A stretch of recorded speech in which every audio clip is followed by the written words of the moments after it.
लड़कियां मरती क्यों हैं, इन लड़कियों को हम मारते क्यों हैं डॉक्टर साहब? कोई तो कारण रहा होगा इनके पीछे। माफ करेगा साहब, जब दिल्ली की सड़कों पर राजधानी के अंदर दामिनी के साथ कुछ हो जाए और ये देश कुछ नहीं कर पाता, ऐसे ऐसे कानून इस मुल्क के अंदर हैं कि हम 6 महीने की आड़ में किसी दरिंदे को छोड़ देते हैं और ये कह देते हैं कि हमारे पास कानून नहीं है। मेरे हिसाब से इस मुल्क में उम्र के हिसाब से नहीं, अपराध के अनुसार उसकी सजा तय की जानी चाहिए। ये कानून जिस दिन देश में बन जाएगा उस दिन अपराध होने बंद हो जाएंगे, वरना जो आदमी 16 वर्ष में कोई कृत्य कर सकता है तो उसके अपराध तय हो जाने चाहिए थे।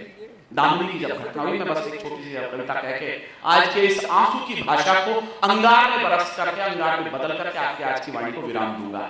जब एक घटना हो रही थी दिल्ली में, हम सोचते थे छोटी सी समस्याएं हैं, दहेज होंगे, ये होंगे, लेकिन ऐसा निकला नहीं।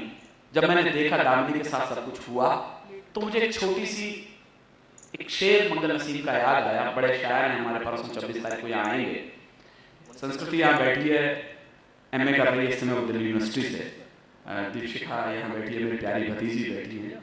जब ये घटना हो रही थी दिल्ली के अंदर दामिनी के साथ, टेलीविजन पर कुछ मैसेज आ रहे थे, तो मैंने संस्कृति को फोन किया, लेकिन मेरा कॉल मिल नहीं रहा। मैं बाहर था उस समय, कमिश्नर बॉम्बे की तरफ में। तो आप कल्पना करें कि पिता की हालत क्या होगी। टेलीविजन पर ऐसी खबरें हैं कि बेटियों के साथ दरिंदगी है और आप अपनी बेटी का हाल नहीं जान पा रहे। तो मंगल नसीम का एक शेर मेरे जहन में था, आप जुड़िएगा, मैं 3 मिनट बस आपके बीच में, 3 मिनट में कविता समाप्त हो जाएगा।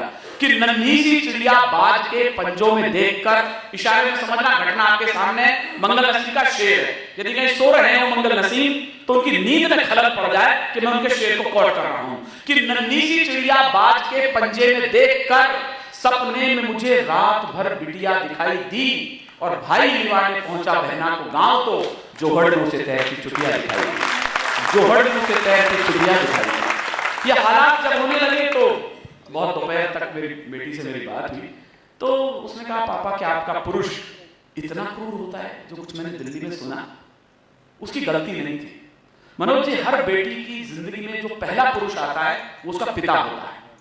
हर बेटी समझती है कि सारा पुरुष ऐसा ही होता है, ऐसे मेरे पिता हैं।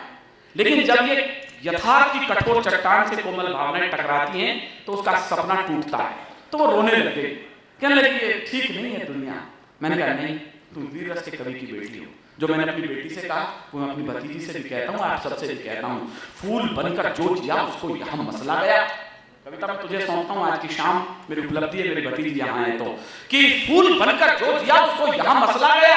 आदमी फौलाद के सांचे में ढलना चाहिए और छीनता हो हक तुम्हारा जब कोई उस वक्त तो आंख से आंसू नहीं शोला निकलना चाहिए, आंख से आंसू नहीं शोला निकलना चाहिए, आंख से आंसू नहीं शोला निकलना चाहिए। तो मैंने एक छोटी सी कविता कही, वो आपको कह देता हूँ। लो एक परी फिर चली गई वहशी पापी हत्यारों से, वो किरण सूर्य की चली गई खुद अपने चांद सितारों से, वो किरण सूर्य की चली गई खुद अपने चांद सितारों से। मैं सोच रहा हूँ क्या इंसान इतना वहशी हो सकता है? कलियों की छाती में क्या इतने गहरे कांटे हो सकता है? मैं शीश पटक कर पूछ रहा क्या यही भाग्य है माटी का? दुनिया में क्या संदेश गया इस जगत गुरु की माटी का? दुनिया में क्या संदेश गया इस जगत गुरु की माटी का? हमारे खन्ना जी बैठे, सर हम पूरी दुनिया में एक ही बात के लिए जाने जाते थे, हमने वासना को जीत लिया था। पूरी दुनिया में इस मुल्क की पहचान थी तो केवल एक चीज के लिए। मैंने सुना है स्वामी विवेकानंद जब अमेरिका में गए तो उनसे एक स्त्री ने एक सवाल किया कि स्वामी जी मैं आपसे विवाह करना चाहती हूँ। दृष्टांत सुने मेरे जीवन के सबसे अच्छे दृष्टांतों में से। तो उसने कहा मुझसे क्यों विवाह करना चाहती हो? तो उस लेडी ने कहा कि मैं चाहती हूँ कि आप जैसा खूबसूरत बेटा मुझे पैदा हो। स्वामी विवेकानंद ने हाथ जोड़ के कहा माँ आज से तो मुझे ही अपना बेटा समझ लो। क्या चरित्र दिया इस देश में? हमने कभी सोचा हम कौन थे, क्या हो गए और क्या होंगे अभी? आओ विचार में बैठकर हम ये समस्याएं सभी। इतिहास का एक अनोखा प्रश्न है। छत्रपति शिवाजी के दरबार में उनका सेनापति गोहरबानो बेगम को पकड़ के लिया, शत्रु पक्ष की सबसे खूबसूरत बेगम को। कहना महाराज आपके हरम के लिए मैं सबसे खूबसूरत तोहफा लाया हूं। छत्रपति शिवाजी ने क्रोध से देखा अपने सेनापति की तरफ, तलवार निकाली और कहा सबसे पहले सेनापति को जेल में डालो। और उसके बाद गोहरबानो की तरफ देखकर कहा गोहरबानो बहुत खूबसूरत हो, प्रकाश मेरी माँ भी इतनी सुंदर होती ना, मैं भी इतना खूबसूरत हुआ होता। गरखूर मैं ढूंढ रहा हूं गली गली, गरखूर मैं ढूंढ रहा हूं गली गली उन वीर व्रती हनुमानों को, नारी में जो देवी देखे भारत के वीर जवानों को। नारी पे जो देवी देखें। भारत मेरी एक ही चिंता है, अगर क्रूर वासना पसर गई भारत के सब गलियारों में, अगर क्रूर वासना पसर गई भारत के सब गलियारों में, तो कीर्ति पताका सूरज की खो जाएगी अंधियारों में, तो कीर्ति पताका सूरज की खो जाएगी अंधियारों में। इसलिए निवेदन है मेरा इन दिल्ली के दरबारों से। ये सवाल पूछा मैंने दिल्ली में कई बार खड़े होकर के कि सर आपने उसे छोड़ा क्यों? उन्होंने कहा हमारे पास कानून नहीं था। मैंने कहा आपने उस बेटी को सिंगापुर क्यों भेजा? हिंदुस्तान में बड़े बड़े हॉस्पिटल थे। जवाब सुनिए हिंदुस्तान की बड़ी सरकारों का। यदि हमारे मंत्री होते, हमारे प्रतिनिधियों ने उनसे सवाल कर रहा होता, मैं उस समय की जाइए पूछिए तत्कालीन सरकारों से जिस समय घटना घटित हुई थी। उन्होंने कहा सिंगापुर इसलिए भेजा, हमारे पास हॉस्पिटल नहीं था तो हमने उसे सिंगापुर भेज दिया। मैंने कहा आपने उस लड़के को क्यों छोड़ दिया? कहला हमारे पास कानून नहीं था, 17.5 साल के लड़के को हम फांसी लगा सके। अलवर के बहुत चुनिंदा श्रोताओं, मुझे आपकी तालियों में गर्माहट चाहिए, गुस्सा भी चाहिए। मैंने उसी दिन एक सवाल खड़ा किया। मैंने कहा सर यदि आपके पास हॉस्पिटल नहीं है तो आप उस लड़की को सिंगापुर भेज सकते हैं, तो मैं कानून की मांग करता हूं यदि आपके पास कानून नहीं था तो आपने उस लड़के को दुबई के कानून के हवाले क्यों नहीं किया था? वहां था उसके लिए कानून। इसलिए निवेदन है मेरा इन दिल्ली के दरबारों से, मुझे चिंगारियां चाहिए आपके समर्थन में। मैं एक कानून मांगना चाहता हूं आज भी दिल्ली से। इसलिए निवेदन है मेरा इन दिल्ली के दरबारों से, अपने प्रांतों में बैठी हैं जो अलग अलग सरकारों से, अब शीघ्र न्याय दो आंसू से उपजी सारी ललकारों को। मैं अंतिम लाइन पढ़ रहा हूं, कितने लोग मेरे साथ हैं मुझे बताइएगा। इसलिए निवेदन है मेरा इन दिल्ली के दरबारों से, इसलिए निवेदन है मेरा इन दिल्ली के दरबारों से, अपने प्रांतों में बैठी हैं जो अलग अलग सरकारों से, अब शीघ्र न्याय दो आंसू से उपजी सारी ललकारों को, और लाल किले पर फांसी दे दो दुष्कर्मी हत्यारे को। लाल किले पर फांसी दे दो दुष्कर्मी हत्यारों से, और लाल किले पर फांसी दे दो दुष्कर्मी हत्यारों को। मैं सोच रहा हूं फांसी से क्या ये कलंक भूल जाएगा?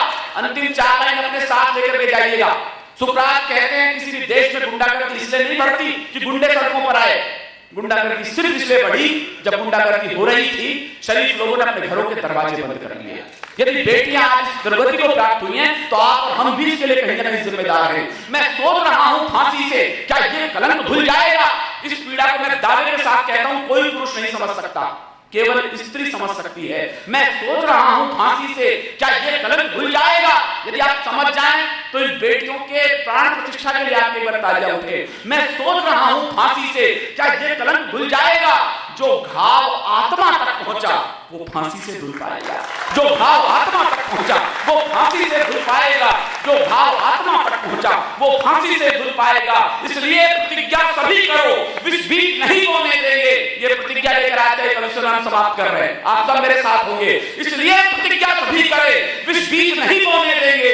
अपनी आंखों के आगे हम अन्याय नहीं होने देंगे। अपनी आंखों के बहुत बहुत शुक्रिया, बहुत बहुत धन्यवाद। सच्चा है अपना प्यार तो कई जहां का डर, गुल बन के गुलिस्तान वफा में खिलेंगे हम अब पे चुप रहे तो बहुत रंज मत करो, अगली बाहर आई तो फिर से मिलेंगे हम। बहुत बहुत शुक्रिया। मैं विनीत चौहान आप सभी का तहे दिल से धन्यवाद ज्ञापित करता हूँ। आदरणीय अशोक जी को, खन्ना जी जो हमारे अनेक कार्यक्रम में व्यस्त थे, मैं अपने मंच की तरफ से बहुत बहुत साधुवाद देता हूँ कि वे इस समय तक हमारे बीच मौजूद है। आप अपने स्थान पर एक बार खड़े होकर तालियां बजाकर आज के कमिश्नर को विराम की सूचना दें। मैं आप सभी को धन्यवाद।